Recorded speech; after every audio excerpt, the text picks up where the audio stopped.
No vagabundis más. Eso fue lo que escribió Marco Aurelio. Y lo curioso es que no se lo dijo a nadie más. Se lo dijo a sí mismo. ¿Cuántas veces posponemos nuestra propia vida, creyendo que algún día tendremos tiempo para hacer lo que de verdad importa? Tiempo para leer, para cambiar, para vivir con calma. Tiempo para ser la persona que imaginamos. Pero ese día nunca llega, porque lo que posponemos no son tareas, sino decisiones. Eso es procrastinación espiritual, el hábito de aplazar el momento en que empezamos a vivir con conciencia. Pensamos que estamos avanzando porque leemos libros, escuchamos podcasts, subrayamos frases, anotamos metas, pero en el fondo seguimos siendo los mismos. Cambiamos las herramientas, no la dirección. Marco Aurelio lo sabía. Ni vas a leer tus memorias, ni las gestas de los antiguos. Apresúrate y acude en tu propia ayuda. Es casi una súplica. Deja de prepararte para vivir y empieza a hacerlo. Porque cada vez que dices luego, pierdes un pedazo del presente. Y el presente es lo único que puede transformarte. No necesitas más libros, ni más planes, ni más claridad. Necesitas decisión. Esa fuerza pequeña pero definitiva de actuar hoy, aunque no sea perfecto. Renunciar a las vanas esperanzas, como dice el texto, no es volverse pesimista. Es dejar de esperar que algo cambie por sí solo. Es entender que nadie vendrá a rescatarte, que la única mano que puede levantarte es la tuya. Así que no vagabundees más. No dentro de tu cabeza, no entre tus excusas, no entre tus planes futuros. Acude en tu propia ayuda, mientras todavía puedes. Y hay algo más detrás de todo esto. Nos gusta hablar de administrar el tiempo, como si el tiempo fuera algo que realmente pudiéramos controlar. Pero esa idea, la de la gestión del tiempo, muchas veces ese es un mito. Porque, ¿cuánto tiempo más necesitamos para planear? ¿Cuánto más para sentirnos listos? Hay personas que pasan años organizando su vida, sus metas, sus rutinas, pero no viven. Creen que están siendo productivas, pero lo que están haciendo es refinar su forma de postergar.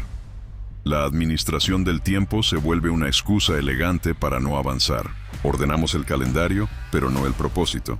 Llenamos la agenda, pero seguimos vacíos. Y claro que el orden es necesario. Pero cuando el orden reemplaza la acción, deja de ser una herramienta y se convierte en una trampa. Marco Aurelio no hablaba de ser eficiente, hablaba de despertar. De usar el tiempo, no de decorarlo. Porque el tiempo no se administra, se vive o se desperdicia. Y mientras lo planeas todo, la vida no espera. Y si lo piensas, el problema no es el tiempo. El tiempo siempre ha estado ahí, fluyendo. Heráclito decía que nadie se baña dos veces en el mismo río, porque el agua cambia. Y tú también. Intentar administrar el tiempo es como querer atrapar ese río con las manos. No se puede. Solo puedes decidir si te mueves con él o te quedas observando cómo pasa. Séneca decía que la vida no es corta, sino que la hacemos corta. Y tenía razón. No nos falta tiempo, nos falta presencia.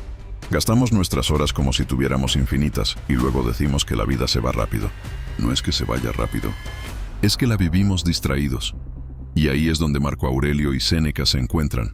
No se trata de cuántos años tengas, sino de cuántos instantes realmente vivas. ¿De cuánto estás aquí, ahora? Sin aplazar tu propia vida. Epicteto lo resumía de otra forma. El tiempo no se administra, se elige. Cada minuto es una decisión moral. Lo dedicas a lo que te eleva o a lo que te dispersa. Y a veces creemos que perdemos el tiempo cuando descansamos, pero no. Se pierde el tiempo cuando olvidamos por qué estamos viviendo. Cuando seguimos ordenando, planeando, organizando, sin actuar. El río sigue fluyendo. La pregunta es si vas a cruzarlo o seguirás esperando a que deje de moverse. Y todo esto nos lleva a algo más profundo. Porque al final, no se trata de si trabajas mucho o si descansas mucho. Se trata de la consciencia detrás del acto. Puedes descansar 10 horas y seguir exhausto, o trabajar 10 seguidas y sentirte pleno. La diferencia no está en el cuerpo, sino en la intención. ¿Descansas para olvidarte de tu trabajo o para regresar más fuerte? ¿Te detienes porque estás presente o porque estás huyendo? A veces creemos que el descanso es pausa, pero muchas veces es evasión. Y lo mismo pasa con el trabajo. Hay quienes trabajan sin parar, pero no por amor a lo que hacen, sino por miedo a detenerse y escuchar lo que hay dentro. Marco Aurelio, cuando hablaba de acudir en tu propia ayuda, no se refería a hacer más cosas, sino a estar más despierto en cada cosa. Puedes estar sentado organizando tu semana y seguir dormido por dentro. 5 días administrando el tiempo. Pero ninguno realmente vivido. El estoicismo no dice haz más, dice haz con propósito. El descanso sin propósito es pereza. El trabajo sin propósito es esclavitud. Pero cuando hay conciencia, ambos se vuelven parte del mismo camino. Porque no es el acto lo que te transforma, sino la lucidez con la que lo haces. No es descansar o trabajar, es estar ahí, entero, sin dividirte entre lo que haces y lo que piensas.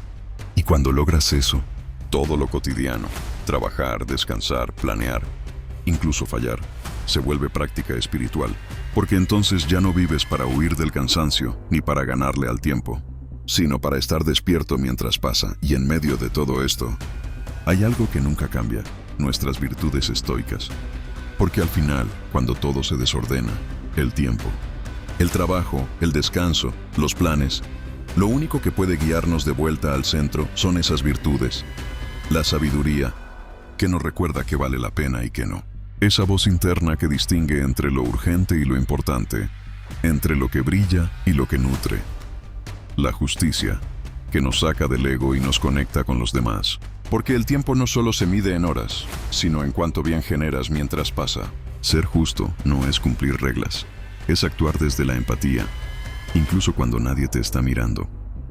La fortaleza, que no significa resistirlo todo, sino mantenerte firme cuando la vida no obedece tus planes, cuando el cansancio te pide rendirte, y tú eliges continuar con calma, sin amargura, sin dramatismo, y la templanza, que es el arte de no irte a los extremos, ni trabajar hasta romperte, ni descansar hasta olvidarte, equilibrar la acción con la pausa, el deber con el placer, la ambición con la serenidad.